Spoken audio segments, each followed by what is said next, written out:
Good afternoon, ma'am. I am Onila Bemelino from 3CRIA1-H. Our topic for today is soil analysis, and here is the lesson objectives. Define soil analysis. Explain the laboratory test for soil samples. Table of contents. Slide 2. Describe soil and how forensic soil analysis help in criminal investigation. Slide 3. Describe the unique properties of soil. Slide 4. Describe the procedure for collection of soil samples. And slide 5. Describe the different laboratory tests for soil samples. Number 1. Describe soil how forensic soil analysis help in criminal investigation. Makikita po natin dito sa kaliwa ang soil na binubuo po ng mga sa lupa po. And this is forensic soil analysis kung paano po ina-analyze ng mga laboratory.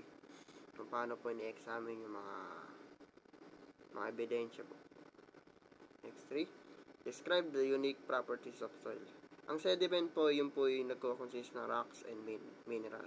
And here is the color ng mga types of soil. Yung merong dark brown, yan po yung medyo ma-brown. And yung structure naman po, yung parang pong bitak-bitak po siya. Parang buong buo na lupa. Makikita po natin. And slide 4, describe the procedure for collection of soil sample. Ito po yung various intervals within a 100-yard radius of the crime scene. Yan po sinusukat na po yung kailangan po isang yarda o 100 yard na radius niya.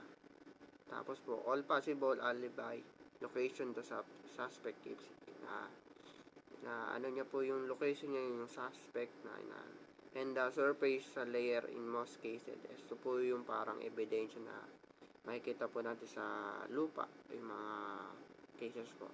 And kino-collect naman po dito yung sabi po dito, collect standard reference samples at various intervals. Ito po yung kino-collect niya yung mga sample na mga ebidensya. And last, yung need the representative sample of soil. Ito naman po ilalagay po sa may soil sample bag. Ilalagay po sa laboratory po.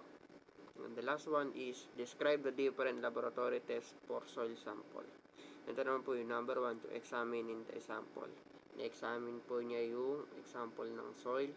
Tsaka po yung to identify the origin of the soil and density test. Yung density po niya yung soil sa pinaka ilalim po sa pinaka ng lupa. Tapos po yung heat test, yan po yung tinetest nyo yung pinaka sa ng lupa. Tsaka po yung pinaka panguli, yun yung kukuha siya ng pinaka soil samples. At yun lamang po at maraming salamat.